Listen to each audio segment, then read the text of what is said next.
Olá pessoal, aqui quem fala com vocês é o professor Marcos, tudo bem? Eu espero que sim. Hoje estou trazendo a correção comentada aqui do módulo 21, do capítulo 8, Movimentos Sociais, o conceito de movimentos sociais. Bom, vamos então ao exercício 1. Explique a seguinte afirmação. Nas relações entre Estado e sociedade civil, há influências recíprocas, ou seja, a influência de ambas as partes. Bom, pessoal, de que maneira? A sociedade civil, ela tem demandasse, na verdade, né? Porque são várias necessidades. E o que acontece? Ela depende do Estado para suprir essa demanda. E os movimentos sociais eles vão ser um mecanismo de pressão, né, para falar, para cobrar do Estado e pôr pressão no Estado para que ele, vamos dizer assim, dê uma resposta à população, né, nesse sentido. E de que maneira o Estado influencia na sociedade civil? O Estado ele cria as leis e as normas sociopolíticas, né? E a população ela tem que viver dentro de leis e dentro de regras. E essas regras e leis quem cria é o Estado, né? Então o governo.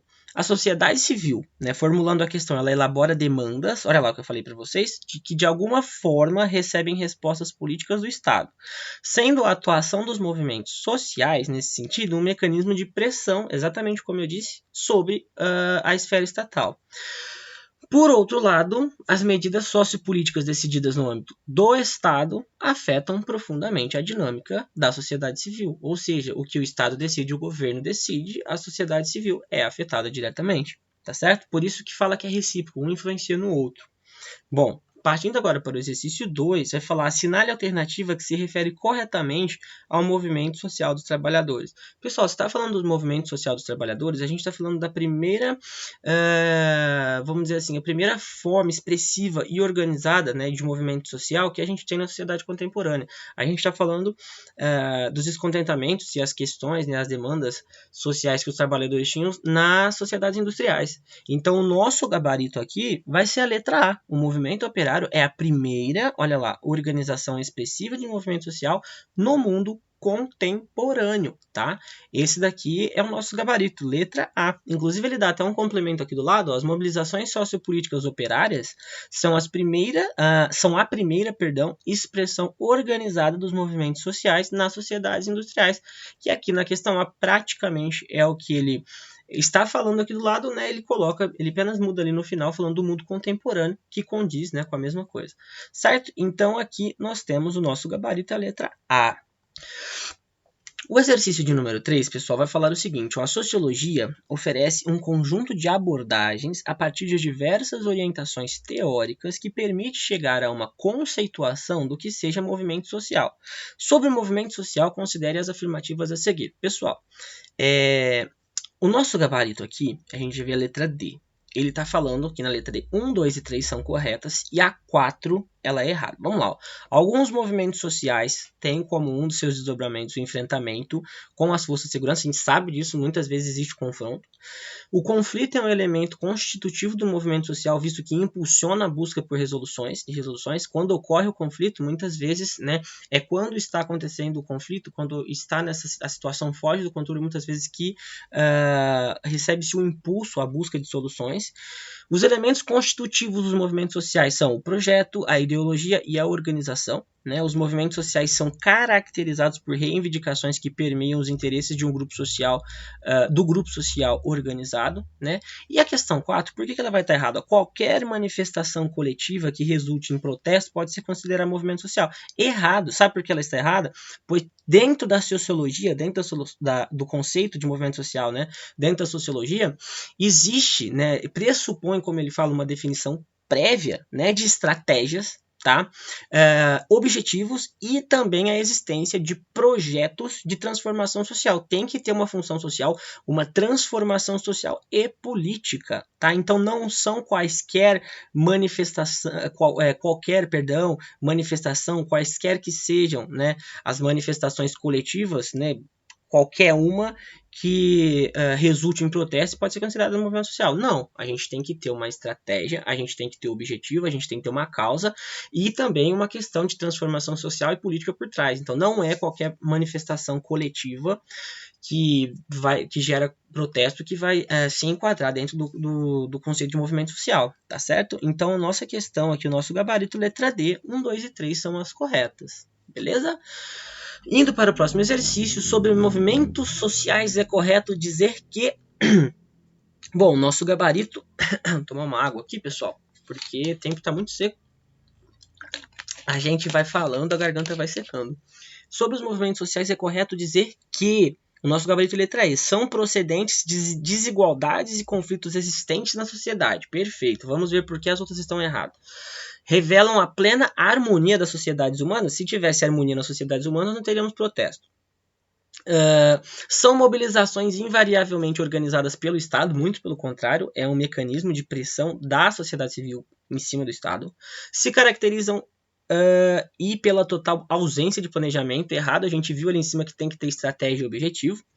Se delimitam sempre por propostas políticas autoritárias. Não, em momento nenhum falamos exatamente disso. São procedentes, sim, de desigualdades e conflitos existentes na sociedade. Essas são as demandas, né, que buscam por respostas e usam como mecanismo aí para buscar essas respostas, fazer pressão no Estado, os movimentos sociais, tá certo? Então, nosso gabarito, letra E de elefante. O exercício 5 vai falar o seguinte: declare verdade ou falsidade da afirmação seguinte, justificando sua escolha. Os movimentos sociais são, sem exceção, orientados por objetivos conservadores. Olha o que ele vai nos trazer aqui, ó, sem exceção. Sem exceção, orientados por objetivos conservadores. Ó, ainda, olha a nossa resposta, ó. Ainda que constatem mobilizações sociais de teor conservador, ou seja, ainda que tragam essa questão que tenha um teor conservador, os movimentos sociais historicamente, ou seja, ao longo de toda a história, são predominantemente pautados por propostas de efetivação de mudanças sociais. Lembra lá atrás que ele falou que tem que ter uma questão sociopolítica no meio, né? Aqui, olha, até deu isso pra gente, ó. Olha aqui, ó, transformação sociopolítica, ó, social e política. Ou seja, mesmo que tragam o teor conservador, né, historicamente os movimentos sociais são caracterizados e marcados pela efetivação, propostas de efetivação de mudanças sociais. Então, olha o que ele fala: declare verdadeiro ou falso, justificando a sua escolha. Os movimentos sociais são, sem exceção, orientados por objetivos conservadores. Na verdade, não. Não são todos os movimentos sociais que são pautados por objetivos conservadores. Olha, ainda que se constatem mobilizações sociais de teor conservador, historicamente os movimentos sociais são predominantemente pautados por propostas de efetivação de mudanças sociais. Ou seja, essa questão aqui, ó, sem exceção, seriam como se todos os movimentos sociais, sem exceção alguma, fossem orientados por objetivos conservadores. A nossa resposta veio em contraponto a isso. Olha lá, ó, ainda, né, ou seja, mesmo que constatem mobilizações sociais de teor conservador, ainda que exista teor conservador em algumas mobilizações sociais, os movimentos sociais historicamente, tá? Na maioria dos movimentos sociais, na história dos movimentos sociais, são predominantemente, ou seja, existiram muito mais as causas, né, na sua maioria, elas são pautadas por propostas de efetivação de mudanças sociais, ou seja, alterar algo que está em vigência. Tá? Então, sem exceção, orientados por objetivos conservadores, está errado, né? Ele até vai falar, mais uma vez ressaltando, que ainda que existam, né, mobilizações que tenham propostas conservadoras, na sua grande maioria, ou seja, predominantemente ao longo da história, os movimentos são pautados por propostas de efetivação de mudanças sociais, ou seja, muitas vezes vai alterar alguma medida conservadora, né? Na maioria das vezes tendem a propor uma nova visão, tá? Alterando aquilo que está em vigência. Então, essa questãozinha já respondida, questão de número 5, né? Bom, pessoal, eu espero que vocês tenham gostado, tá? Quaisquer que sejam as dúvidas, me mandem mensagem, entrem em contato comigo, por favor, não guardem dúvidas, tá certo? E a gente se vê na próxima aula, tá certo? Partindo aí para o nosso próximo módulo, ok? Gente, muito obrigado desde já, fiquem com Deus, um grande abraço a todos e lembrando, qualquer dúvida, entre em contato comigo. Um grande abraço e até a próxima.